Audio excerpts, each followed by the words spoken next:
ये मकर का जो उत्सव है कोई साधारण नहीं। हिंदू धर्म में मकर संक्रांति को यूं ही नहीं मना ली कि तुम गंगा नहाया जाए।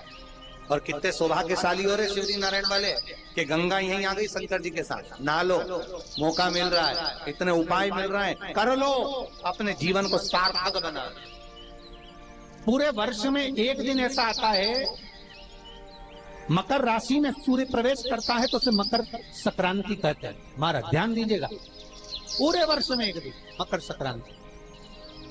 अच्छा, कई लोग कहते हैं कि सूर्य के उत्तरायण का क्रम है, ये क्रम है, ये पूजन का क्रम है, तिल्ली के लड्डू का क्रम है, लड्डू बना लो तिल्ली का, इसका क्रम है। पर अगर स्कंद पुराण उठाओ तो स्कंद पुराण में अगर मकर संक्रांति के क्रम को यदि पढ़ोगे तो मालूम पड़ेगा कि पूरे वर्ष में एक दिन ऐसा था जिस दिन भगवान शिव और नारायण ये दोनों, इसलिए आज भी हिंदू धर्म में गुड़ के लड्डू तिल्ली के साथ मिलाते हैं। क्यों? उसका कारण कि शंकर और नारायण ये दोनों एक ही दिन, एक ही पल गंगा का स्नान करने के लिए, एक नारायण को लेकर भगवान शिव।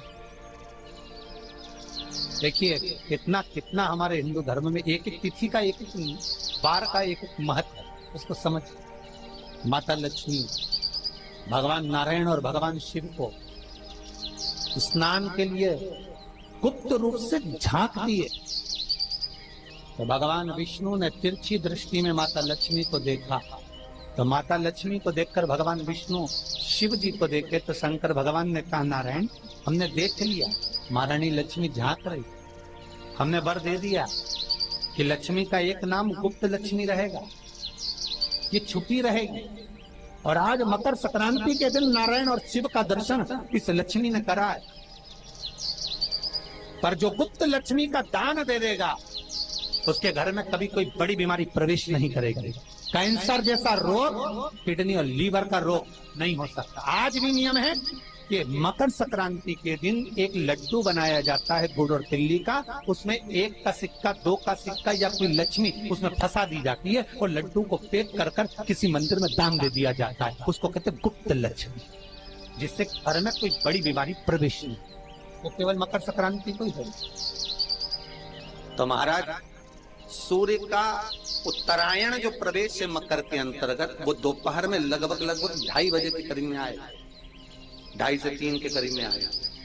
आपको ऐसा लगे या किसी की तबीयत थोड़े दिन अच्छी हो रही है, फिर गिर रहा है, फिर अच्छी हो रही है, फिर बेकार हो रही है, फिर अच्छी हो रही है, फिर बेकार हो रही है, दवाई खा रहे हो नहीं लग रही, तो आप जब मकर राशि में सूर्य प्रवेश करे, कल मकर संक्रांति के दिन उत्तरायण जब सूर्य के भाव प्रवेश करे महाराज, दोपहर में 2:30 पौने 3 बजे के करीब में प्रवेश कर जाएगा, इतनी बजे। तो प्रयास करना, थोड़ी सी काली तिल्ली लेना महाराज, उसमें एक बमूल का कांटा लेना, काली तिल, बमूल का कांटा और किसी भी वृक्ष की 5 पत्तियां लेना महाराज। उसको लेकर औषधि ना लग रही हो, जिसका स्वास्थ्य गड़बड़ हो रहा महाराज, उसका स्पर्श कराकर या 21 बार उस पर से उतार कर, और उतारना क्या नाम लेकर है? अवधूतेश्वर महादेव।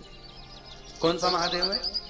जम के बोलो जरा, अवधूतेश्वर महादेव। शिव जी का एक अवतार हुआ था, अवधूत रूप शंकर का। शास्त्र कहता है कि अवधूतेश्वर महादेव का जो रूप है वो रोग का निवारण करने के लिए, बिना कोई कष्ट आपको लग रहा है तो अवधूतेश्वर महादेव का नाम लेकर काली तिल्ली, वृक्ष की पत्ती और एक बमूल का कांटा लेकर शरीर पर से उतार लो। उसको ले जाकर किसी भी चौराहे पर उसको पटक दीजिए। चौरस्ते पर नहीं डाल सकते तो बहते हुए पानी में डाल दीजिए, बहता हुआ पानी ना मिले तो पीपल के वृक्ष के नीचे डाल दीजिए, पर उसको मकर राशि के प्रविष्ट भाव में ही डालना। निवेदन एक और है,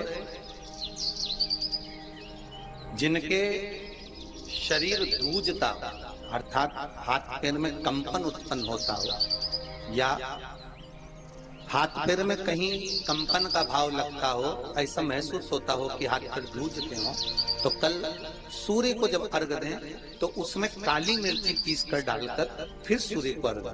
महाराज अर्घ देने के बाद में जो जल आप जमीन पर छोड़ेंगे उसका भाग थोड़ा सा अपने शरीर पर लगा लेंगे जहां जहां पर कंपन उत्पन्न होता है। या कोई डॉक्टर आपको बोल रहा है कि बाईपास करवाना पड़ेगा या कोई नस चोक हो गई हो तो उस स्थान पर भी आप उस जगह पर भी उस जल को अवश्य लगाएं, काली मिट्टी का पिसा। कितनी प्रतीक्षा करते करते करते करते करते करते भीष्म पितामह उत्तरायण का इंतजार करते रहे, कितनी प्रतीक्षा करते रहे।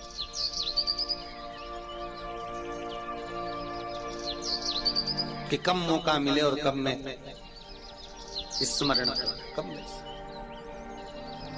शुगर वाले जीव जिनकी शुगर ऊंची नीची हो रही हो, ज्यादा शुगर की परेशानी आ रही हो और इंजेक्शन लेना पड़ रहा हो, उनके लिए निवेदन है काली तिल्ली कल के लिए ये खास तौर से, बाकी के शुगर के लिए तो उपाय वो बाद में बता देंगे, पर कल के लिए जो करना चाह रहे हैं जिनकी शुगर लेवल में नहीं आ रही, काली तिल्ली शंकर भगवान के शिवलिंग पर समर्पित कर दो और उस काली तिल्ली को जब शिव जी पर चढ़ाएं तो महाराज हाटकेश्वर महादेव का नाम लेना है।